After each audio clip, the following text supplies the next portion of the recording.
This is RTV6 News at 6, working for you. Now at 6 tonight, many are fed up and wondering why police haven't made any arrests after a black man says he was nearly lynched at Lake Monroe in Bloomington. We're live with new developments. I can't figure out why it was accepted for 5 years and now all of a sudden it's like this huge uproar. Parents and students are supporting an athletic trainer and coach who says she was fired because she is gay. The question they are asking tonight and the response from the school. Good evening to you here at 6 o'clock on a Friday. I'm Mark Mullins at my home studio tonight. And I'm Amanda Starrentino at the WRTV studios. First at 6, there are still no charges against a group of people accused of assaulting and threatening a black man near Lake Monroe in Bloomington over the 4th of July weekend. Vox Booker says he was nearly lynched. This is video here of that incident. The FBI is investigating, but tonight members of the Bloomington community say enough is enough and they want charges. RTV6's Cameron Riddle is live in Bloomington. Cameron, what is the feeling out there right now and what's the latest on this case? Amanda, good evening. So we are knocking on 7 days since that attack happened at Lake Monroe, and that is why you are now starting to see this crowd form here at the People's Park in Bloomington. They are upset about that alleged attack, the apparent attack which we saw on the video, and then the alleged comments that Vox Booker says his attackers said to him. With that said, it has been almost a week, and those attackers have not been arrested. We were here on Monday, and we were here on Tuesday as protesters came back here to the Monroe County Courthouse, just a few blocks from where we are now tonight, to protest, to put the pressure on the county prosecutor, as well as the Department of Natural Resources Police Department, to arrest those men who you have seen in that viral video now seen across the globe. As people continue to fight on behalf of Vox Booker, we asked him, Vox, only you know how you feel this time right now as the world is talking about you. What is it that you have to say about arresting the people who allegedly attacked you? They can go ahead and charge. They don't have to have all the information right now. They have enough information. They had enough information that night, and it is time to arrest these folks. Now, as you know, this story has gone national and has been talked about around the world, including right here in Indiana from our governor, who says he was disturbed by watching that video. Vox says he has not heard from the governor, but is looking forward to the day that he gets to hear the news that the people who attacked him in that video are arrested. Tonight, protesters are now assembling here at the People's Park in Bloomington as they plan to demonstrate and protest, make their voice heard for the third night this week, as still no charges have been filed. Reporting live tonight in Bloomington, I'm Cameron Riddle, RTV6. We are following breaking news here at 6 o'clock. A federal judge here in Indiana has stopped the first federal execution in 17 years, and it's all because of coronavirus. Daniel Lee was supposed to die by lethal injection in Terre Haute on Monday, but the judge put the execution on hold because the family of the victims wanted to be there but are afraid to travel during the pandemic. Daniel Lee was convicted in Arkansas of the 1996 killings of gun dealer William Muller, his wife Nancy, and her 8-year-old daughter, Sarah Powell. It's not right. She's more than who she marries. She's more than who she loves. She's there to get her job done, and she treats us like family. Support is pouring in for a former athletic trainer and coach at a Christian high school in Indianapolis who says that she was fired because she is gay. Tonight, her former students and even parents are questioning why all of a sudden she was let go. RTV6's Nicole Griffin speaks with them tonight and follows up with the school. The big question that those students are now asking is why now? Crystal Brazel worked as an athletic trainer at Lutheran High School since 2015 and as a softball coach since 2017. They say it was never a secret that she was gay, so why is she being fired now? It terrifies me. I have seen other athletic trainers, and nobody compares to her in the way she takes care of these kids. Sonny Richards' son Tyler is heading into his senior season as a football player at Lutheran High School. During his playing career, athletic trainer Crystal Brazel has helped him battle several injuries. I'm going to try not to cry. She is literally his football mom. If he gets injured, I don't go on the field. I know she has it. She knows all of us and all of our injuries, and she knows what to do. She knows how to do it every time. And it's just not going to be the same with anybody else. Brazel says she was fired in February as the softball coach after refusing to sign, stating she would follow a school handbook that states homosexuality is a sin. In June, she found out she wouldn't be returning to the school as an athletic trainer either, after her employer, Franciscan Health and Lutheran High School, could not come to an agreement. I think they ultimately did just decide we're now going to implement a signing of reading the handbook so that they could exclude me. As someone who is a Christian and is a Lutheran, it's like we're supposed to be inclusive. It's not supposed to be a gate to keep you out. It's supposed to be a bridge to bring you over. I can't figure out why it was accepted for 5 years, and now all of a sudden it's like this huge uproar. Crystal thinks someone new came to the school and complained. She does have legal counsel, but her focus is now on provoking change and acceptance at the school she still loves and marrying her fiance, Samantha, next week. Working for you, Nicole Griffin, RTV6. Well, today we asked the head of the school why Brazel was asked to now follow the handbook after being employed there for several years. He referred us back to a statement we reported yesterday, and that in part says, quote, the school's mission is to prepare young adults for a Christian life in a Christ-centered environment, and the school needs leaders of its students to be committed to these values, end quote. IPS is moving forward with its plans to reopen school on August 3rd. All students and staff will be required to wear a mask in school and on the bus. Interaction will be limited in the hallways. Drinking fountains will be sealed off, and touchless water fountains are being installed in each school. School officials say they need families to do their part. They are asking anyone with a temperature above 100.4 degrees not to get on a bus or enter a school. I believe parents will make the choice for their family and for their child that is the best choice for their family and for their child. And I have to believe, and I do believe, that they will be committed to, if I want my child to be in school in person and it's going to require us to do A, B, and C, then I'm going to do A, B, and C, because I know this is what's going to set my child up for the most success. Families who want kids to learn online have until next Friday, July 17th, to sign up for the option. A huge increase in new COVID-19 cases here in Indiana. The State Department of Health confirmed 748 new coronavirus cases. That's the highest number of new cases in a single day since May 5th, when more than 800 new cases were reported. 50,300 Hoosiers have been diagnosed with COVID-19 since the pandemic began. The state also reports 9 new deaths. That's 2 more deaths than were reported yesterday. So far, 2,555 people in Indiana have died from coronavirus. The state has tested more than 550,000 Hoosiers for COVID-19. 9.1% of them tested positive for the virus. For the 4th day in a row, the number of people in Indiana hospitals with COVID-19 has gone up. As of yesterday, 725 Hoosiers with coronavirus were in the hospital. On July 8th, that number was 686 people. And on July 7th, 667 people.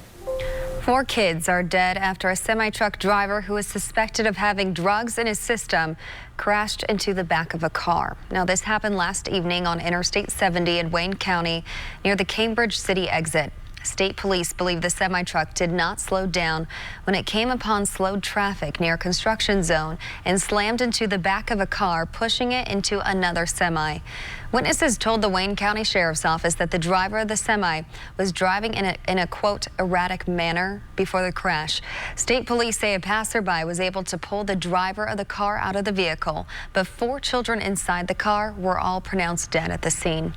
And they have been identified as 15-year-old Anissa Noel Acosta, 13-year-old Quentin Michael McGowan, 8-year-old Brecken Riley Bruce, and 6-year-old Trenton Bo Bruce. The children are from Kansas City, Missouri. The driver of the car, also from Kansas City, is in critical condition. And the driver of the semi-truck is from Ohio. He was not injured and was booked into the Wayne County Jail. He faces preliminary charges of reckless homicide and operating a vehicle while intoxicated, causing death and serious injury. We are not naming the semi-driver since the prosecutor's office has not officially charged him yet. The Indiana Department of Natural Resources discovered a body floating in Eagle Creek Reservoir this morning while searching for a missing boater. The identity of the person who crews found still has not been confirmed.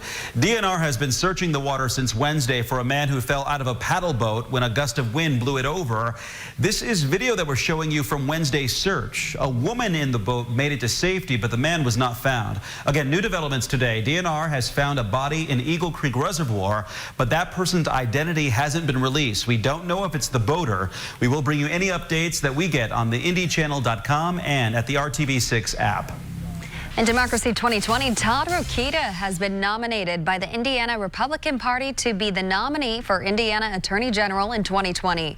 Rokita beat current office holder Curtis Hill by about 4 percentage points to secure this nomination, according to the Republican Party chairman. Rokita, a former congressman, will face Democratic candidate Jonathan Weinzapfel in November. In May, Hill's law license was temporarily suspended after allegations of sexual misconduct at a 2018 party. Allegations that Hill still denies. Manual High School is considering a big change. For more than 100 years, they've been known as the Redskins. But now Manual is reviewing its use of the name Redskins as a school nickname and mascot. Crystal House now operates Manual as a charter school for IPS. They took over operations on July 1st. Today, the director of Crystal House told RTV6 it was time to reconsider the name in light of the national dialogue about representation of people of color in society. It's not yet clear when the name change could happen. The school said there probably won't be a decision before the start of the upcoming school year. It's not easy for anyone to get a job right now, and if you have a felony on your record, it's even harder to find work. Next, the group that is trying to change lives and give ex-offenders back into the workforce. Thousands of horsepower signal a return to racing for the NHRA in Brownsburg. I'm Brad Brown at Lucas Oil Raceway. We'll show you how they're getting back to it and how fans can get a look coming up this weekend when the News at 6 continues. And Brad, we've made a return to the 80s. That's one noticeable change. I'll detail a couple more for the weekend coming up. And come back. This is RTV6 News at 6, working for you. COVID-19 has made it difficult for many Hoosiers who may have lost their job during the pandemic. Add a felony to your resume and re-entering the workforce can feel impossible. And the group Public Advocates in Community Reentry, or PACE, hopes to make a difference. I found out what they're doing to get ex-offenders back into the workforce. Got in trouble and got a felony like later on in life. Since then, gotten things together. I've been in a recovery program. I've been referred, to PACE since then. It's just getting your life back on track from stumbling and going through some things. Melissa Sims was furloughed from her laundry attendant job at a downtown hotel when the pandemic hit. That is also right when she was referred to PACE. And this has been the only outreach of comfort in any kind of way that I have been able to get, knowing that, okay, yes, these people care. Advancing Your Career, or AYC, at PACE is the first step in the organization's pre-employment program.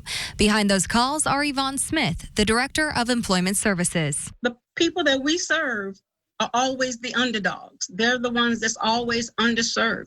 And we know this. Yvonne works with clients like Sims on career skills, from presentation to hard and soft skills, employment barriers, job search techniques, job applications, resume building, interviewing tips, federal bonding, and how to keep a job once it's obtained. The services we offer, our clients don't get anywhere else, like food, like being able to access a computer, get help with a resume, get a job, go into a safe space that if they want to take a nap.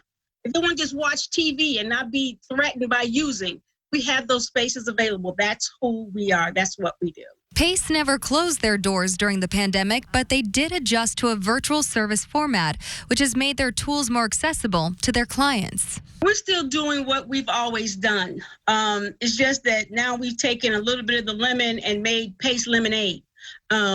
being virtual may actually be a benefit to us in the future. Being able to do this when people don't have transportation to get to us, maybe we can set up Zoom or Teams and still do some of the workshops and things that we offer. Levels of unemployment is highest with the first 2 years of release. Getting Hoosiers to re-enter the workforce after incarceration is one of the most important services PACE offers, which PACE's employer retention coach Fred Briggerman says is a win-win for their clients and the Indianapolis community. If you looked at what they call the recidivism rate, where people have been incarcerated, come out, and then get reincarcerated, I think for Marion County in the last couple of years, it's been around 35-40%. If they go through the PACE program, if we can get them placed with a job, we can reduce that recidivism rate to less than 5%. Getting these Hoosiers like Sims hired will help the community as a whole rebound into our new normal.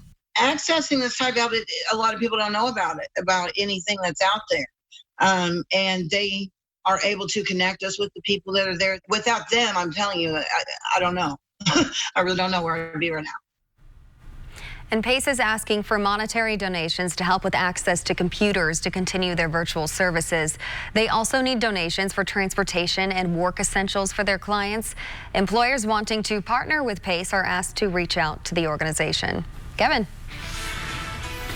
Well, it's not just your average evening. It's Friday evening. It's cooler than it has been, less humid, and the threat for thunderstorms moving out. 84 degrees. That happened to be our high temperature today, but it's also our current temperature, which snaps our 7 straight days at 90 or above. If you like temperatures in the 90s, hang in there. They're in the 7-day forecast.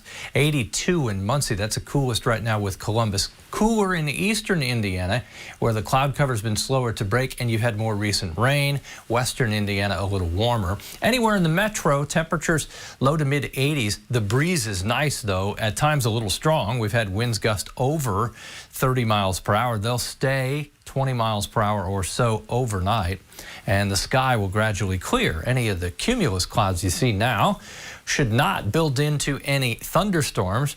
They'll gradually dissolve and skies will clear tonight. There's your forecast for the weekend. Although we're talking about cooler temperatures, still warm tomorrow at 88. The rain holds off till late in the day when thunderstorms develop into the evening. Sunday, a better chance for scattered thunderstorms. If you still have your fingers crossed for rain, there's your chance as we go into Sunday with temperatures at 82. Notice the humidity late Sunday and Monday. That will be our most comfortable stretch with the humidity down. Then everything turns the other way. We've slowed the arrival of the heat next week. Tuesday we step into the 90s, and then we really feel it by Thursday. Maybe dial it back just a little bit as far as our high temperature potential, but we could be mid to upper 90s by the end of next week. We're already forecasting 95. That would be the warmest temperature since May of 2018. Tomorrow, lots of sunshine in the morning, clouds increase in the afternoon. Our thunderstorm chances will increase as well from northwest to southeast. Those are the high temperatures expected. As far as the timeline, I pick it up at just about 3 o'clock, and you'll see after that the showers and thunderstorms come in the evening hours, first to the northwest and then dropping to the southeast. And that's a chance for showers and thunderstorms, but I think our better chance overall will come on Sunday. Here's 7-day planner. As I mentioned, Monday probably the best feeling day of the week. It will look good too. Temperatures in the mid to 60s for lows. By the end of next week, 95 for the high, 75 for low temperatures. The chance for thunderstorms will be low as the temperature comes up. Have a good weekend. Thanks, Kevin. We appreciate it. IndyCar's race in Wisconsin will have fans back at the track this weekend. Same story at a big event here in central Indiana. Drag racing's top series is returning to the track. Brad Brown has a look at how the NHRA is using Indy as a starting point for the summer. The unmistakable sound of horsepower, with a whiff of tire smoke and a little tinge of nitro. It's all part of the NHRA getting back on track after a 4-month layoff. So how's it feel to be back doing this thing? It feels incredible just to be back out here doing what we love to do. That's the main thing, and the weather's good today, and we're looking forward to this weekend, man. The season was just 2 events in when the pandemic shut it down. Indy was a natural restart point, as many of the NHRA's big teams are based around Indy and Brownsburg. And dozens of drivers in the supporting classes will be here from all over the Midwest. This is the longest we ever set out. The most we ever set out is 2 months. Like a month, like almost like a month and a half, we're back in testing. So here, we were literally been out for 4.5 months. So it's like we got in, I was like, oh, Lord, I say, I got to remember how to do this, do that. And it comes to second nature. But once we got in fired up, it all came back to. There's no real easing your way into anything in drag racing. So, we don't practice a lot. Run these cars is awful expensive, and there's no practice. Everybody says, how do you practice? Well, you don't. You just jump in it and go. The racing will be open to a limited number of fans. Signage around the track reminding fans to keep faces covered and space distanced. Tickets will be available only online, and access to the cars and drivers will be much less than usual. A familiar face back at Indy as well. 50-year-old Tony Schumacher did not have a full-time ride for this season. The 8-time Top Fuel World Champ will be back for these first 2 Indy restart events at a track where he's won the U.S. Nationals 10 times. We're going to enjoy what we got. There's not a massive amount of money pouring into anything right now. People are a little afraid, so the fact that we got some means our sport is way better off than most of us could have imagined, right? Money came back. Here we are running at Indy, which for me was my first race, my winningest place. This is a great place for me and my family.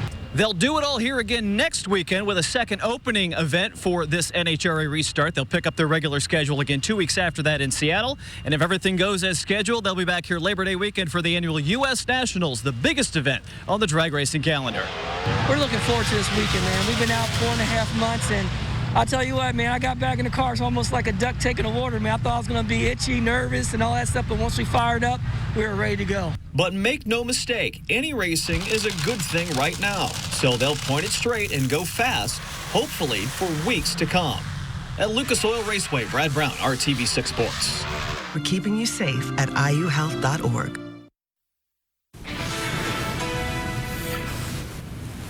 A sun-filled start to your Saturday. Temperatures will be around 80 for the afternoon. High temperature will settle to about 88. Warm, but dry until late in the day. Amanda? Thanks, Kevin, and thank you for making RTV6 your choice for news. Join us again for the news at 7.